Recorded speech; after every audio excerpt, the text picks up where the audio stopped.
South of the bend of the Niger River in West Africa, 3 million Mossi people live on flat plains with no relief. In 1957, most Mossi were farmers and a few were herders. Their urban population has increased enormously in the past 50 years.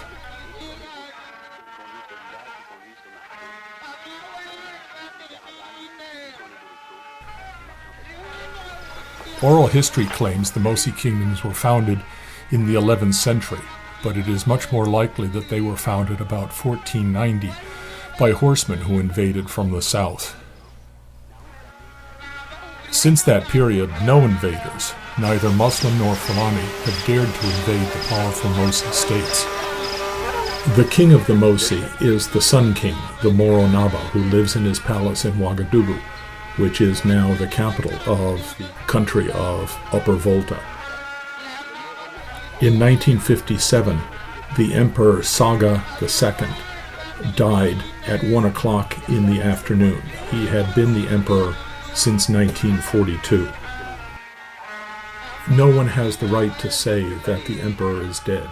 Instead, they say that the country has been spoiled. The sacred mat on which he sat outside in his courtyard is empty.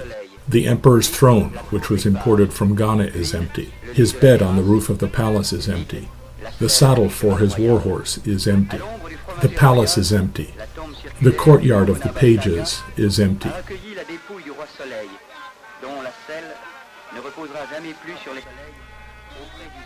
The circular royal tomb lies in the shadow of the sacred kapok tree.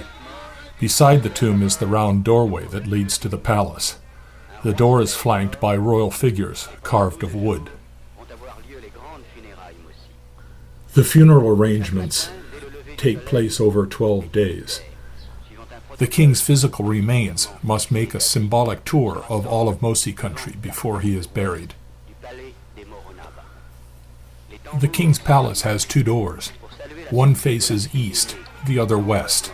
The east door is the one most visitors use, but the west door is the royal courtyard, or samande, where all royal celebrations and events are held. At sunrise, all of the great Mossi chiefs arrive at the west door, the samande, to begin the prayers and offerings for the dead king.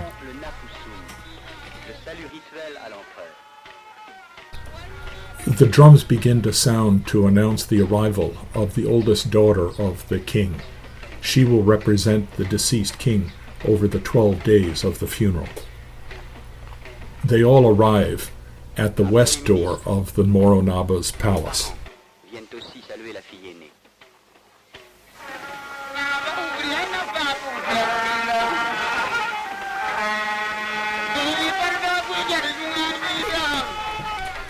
This is the very same scene you would see every Friday morning at sunrise at the west door of the current Mogho Naba's palace in 2015, not in 1957.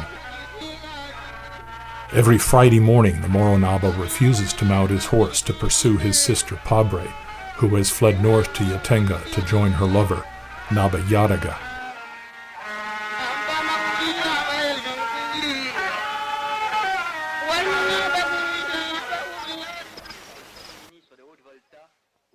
Today, the chiefs from the Ivory Coast come to present their condolences, presented by the chief of state, Wezan Coulibaly.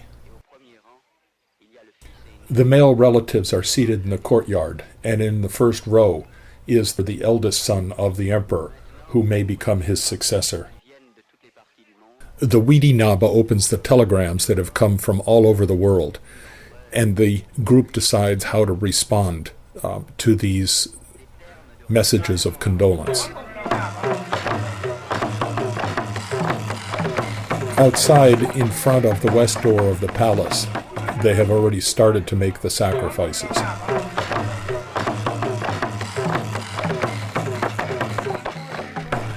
The emperor's nephew has sought out some pieces of wood that represent the weapons of the deceased emperor. He places those on the ground where they can receive the blood of the sacrifices.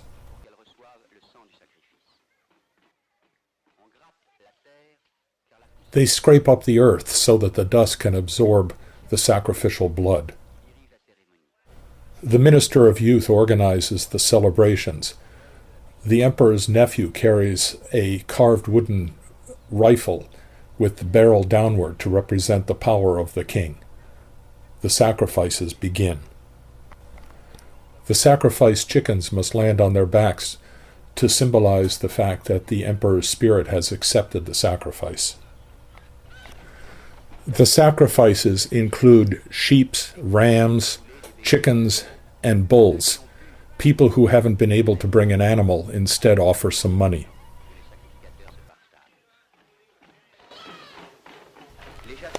The old hunters have come from all of the villages outside of Ouagadougou, and they fire off their hunting guns. Their gunfire represents the departure of their great chief.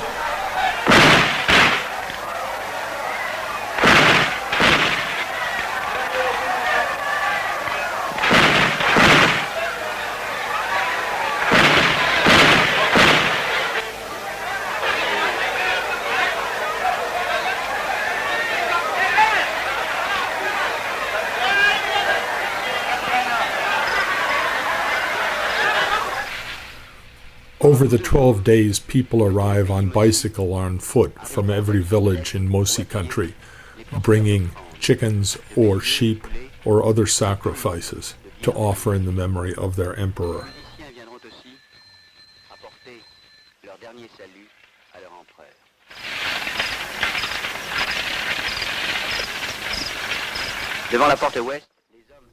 In the west courtyard, the widows and sisters of the deceased emperor prepare millet cakes. Et les sœurs de l'empereur défunt préparent des galettes de mil.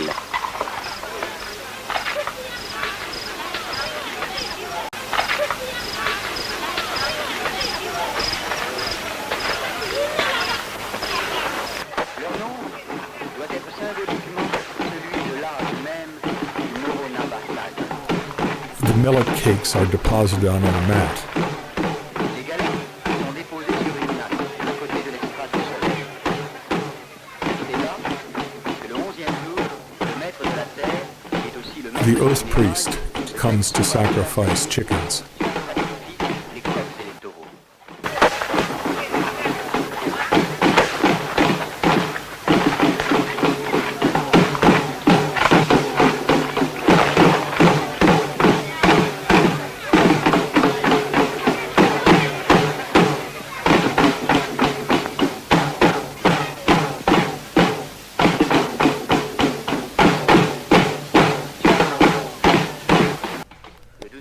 On the 12th day, all of the high-ranking members of the court greet the oldest daughter of the deceased emperor.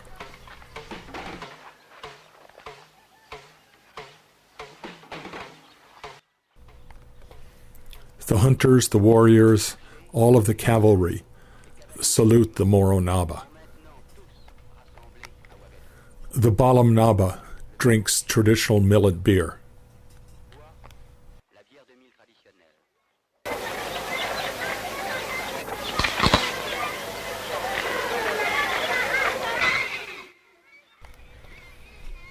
Meanwhile, in the Ouagadougou Cathedral, all of the missionaries say a mass for the deceased emperor. The emperor was neither Muslim nor Christian. He refused to convert, even though a lot of Mossi are Christians. Ni musulman, ni chrétien. Il n'a jamais voulu se convertir, quoique beaucoup de Mossi soient catholiques. Dès la sortie de la messe, alors que les enfants jouent, Everyone goes to the palace to celebrate. Today, for the funeral, the palace is open to everyone who comes to offer their condolences. y jouaient les airs rituels des funérailles. En signe de deuil, The hair of all of the widows is shaved off. The hair that falls to the ground represents the final break of the connection between these widows and their deceased emperor.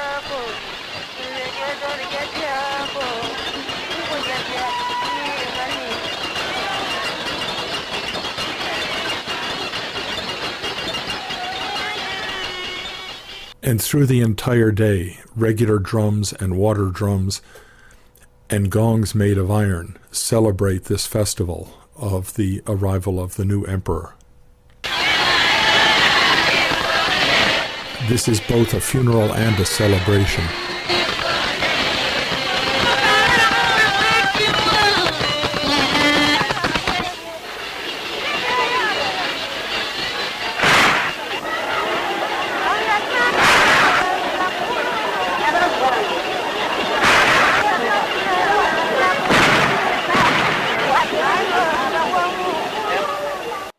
At noon, the people from Kougri, who are mysteriously related to the emperor, come to make sacrifices with a mask.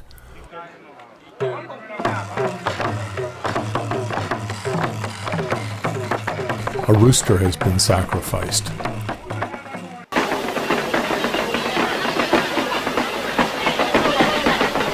The mask of the earth priest of Kougri circles the palace 3 times. A figure carved of mahogany always appears at the Napusam and represents the deceased chief and his successor.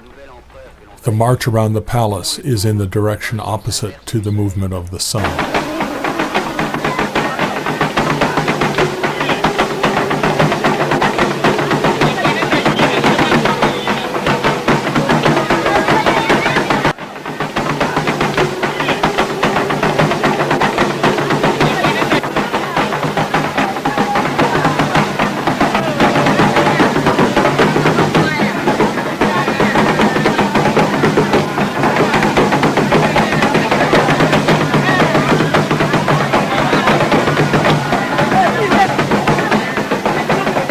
They dance with the figure of the deceased chief and the great mask, which embodies the spirit of the deceased emperor. This spirit will depart to a sanctuary in the wilderness that no one knows about. The people of Kougri are finished, but before they leave, they place a basket full of wild game in the courtyard. All of the horsemen from Ouagadougou gather in front of the palace on Sunday afternoon. They have all dressed in their war costumes, covered with magical amulets, which protect them from arrows and gunfire. In the palace courtyard, inside an enclosure made of straw, is the deceased emperor, that is, his substitute. The Minister of Youth has gone into the women's quarters to find the oldest daughter who represents the deceased emperor. The eldest daughter is still wearing her father's robes and a veil over her face. The eldest son emerges wearing his war costume, the costume of Mossi warriors.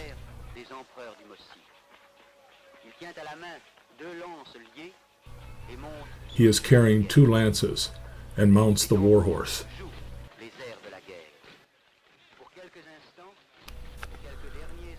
For a few final minutes, the Mossi emperor at the head of his army.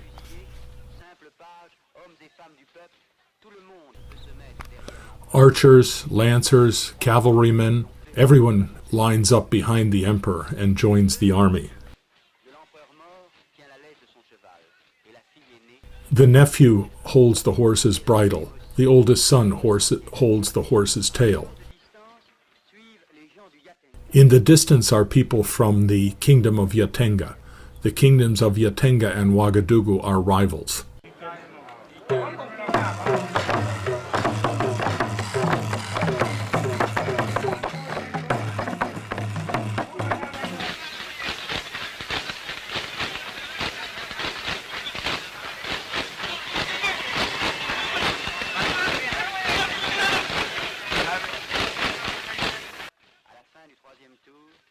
At the end of the third circuit around the palace, the horse and the emperor stop. A woman cries out, "Where is our emperor?" The emperor, mounted on his horse, leaves to go into the wilderness. This last represents the real death of the emperor. A woman cries out, "Our emperor is no more. He will lead us no more."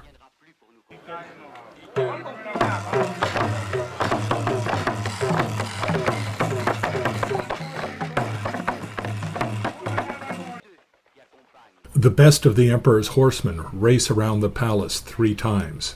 They will accompany the emperor when he leaves the palace forever.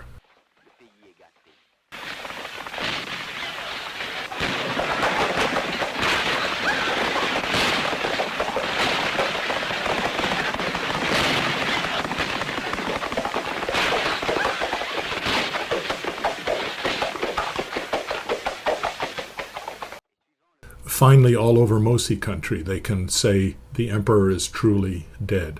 Until now, they have just said the country is spoiled. This is the final act of the funeral. As the sun sets, the spirit of the emperor leaves with the setting sun. All of that night, the Warba dancers danced to the sound of drums and of steel gongs.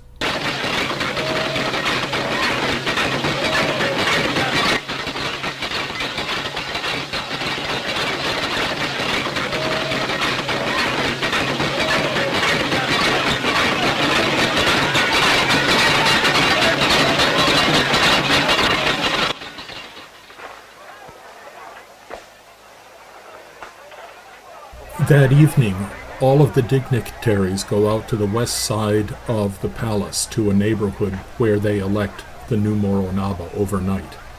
They have to do it quickly because he must be elected and announced before the sun comes up the next day. The next morning, the drummers, called Bendre, announce his name, which is Kougri, or stone. The drummers are able to announce his name using the drums alone because the Mossi language is tonal, and so they can speak a phrase using the drums. He wears a costume made of cotton that was spun and woven in one night by 2 young Mossi women. He carries the sacred amulets of kingship in his arms, and he mounts on a horse that doesn't have a saddle. The attendants make sure he doesn't fall off. One of the dignitaries calls out, "Here is our new chief, our new war leader, our savior."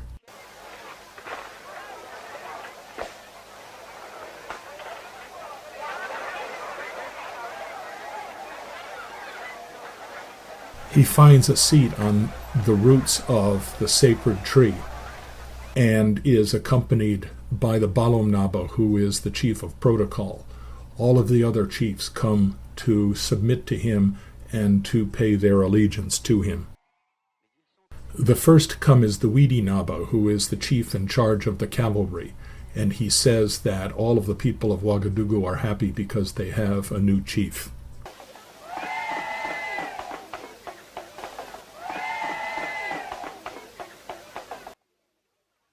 The Gunga Naba comes and says, "It is good that you were elected.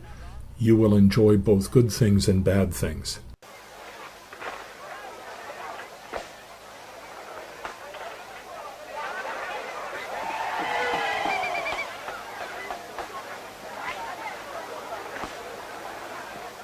The Kanaba comes, who is the head of the young people, and says, "We have nothing to say." All of the drummers gather to pronounce the war name of the new emperor.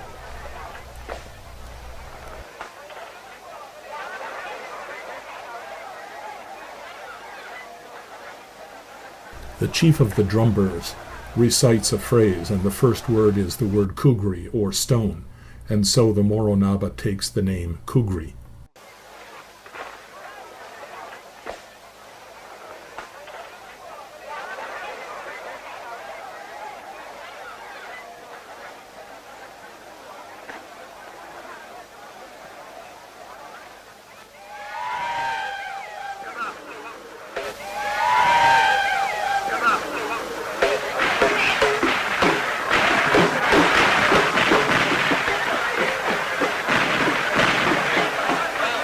They sacrifice a bull whose tail has been cut off before it was sacrificed, to be used by the new Mogho Naba.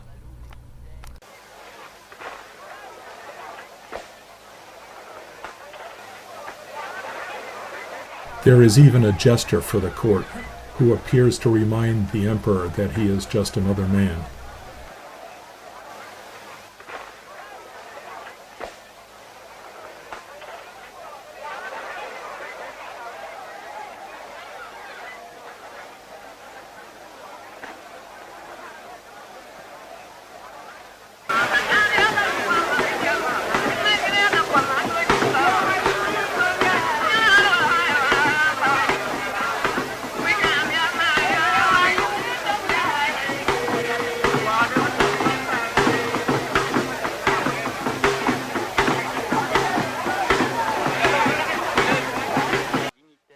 The members of the government of Upper Volta request that the Mogho Naba be presented to them, so he goes off on his horse to meet them and then returns to the palace. Mogho Naba Kougri returns to his palace accompanied by his soldiers, his cavalry, his drummers, his warriors, all of his people.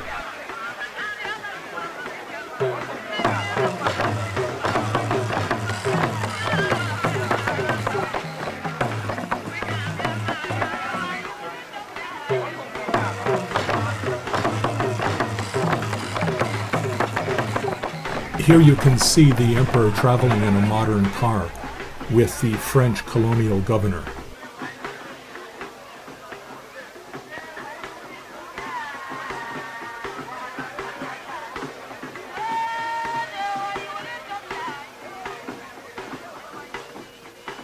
All the administrative requirements have been satisfied, and so the ceremonies can recommence.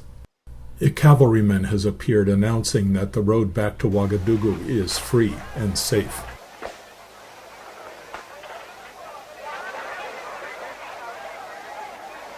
The Mogho Naba leaves the house in Salombili carrying the sacred amulets of power.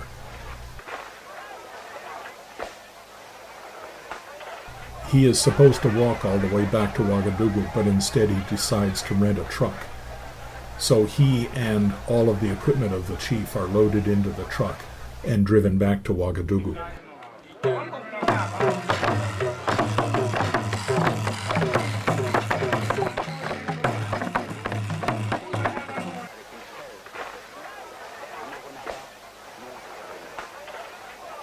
All of the king's ceremonial costume has been packed up in an aluminum suitcase, which is also loaded into the truck to be driven the 7 kilometers back to the palace. The new Mogho Naba, the new Sun King, finds himself in his palace at the center of the world. The Mogho Naba will spend the hottest hours of the day in his palace back in Ouagadougou. All of the school children see the procession passing by and run out to stand by the side of the road to watch it.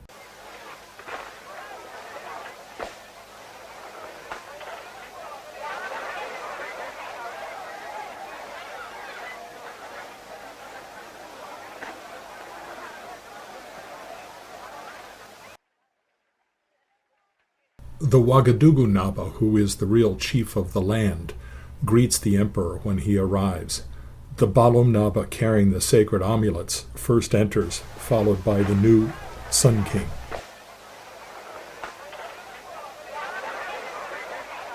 In front of the door is the stone of enthronement, covered by the throne on which the Sun King sits to receive the greetings of his chiefs.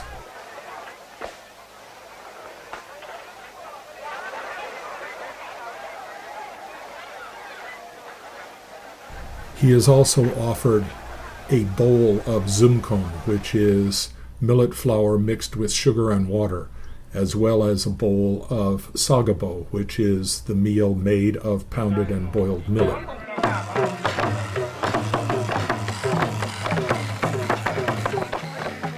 Millet beer is distributed, but there isn't enough for everybody.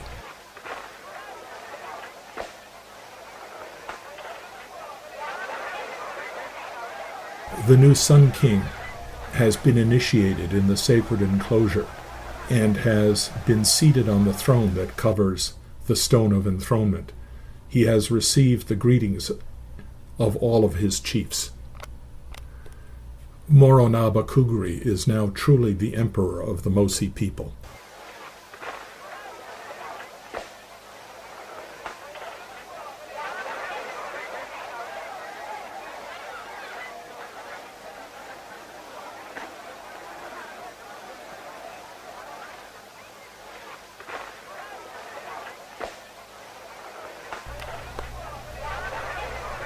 Finally, 15 days after the death of the emperor, Mossi country has finally received its son, and the Mossi people have received their chief.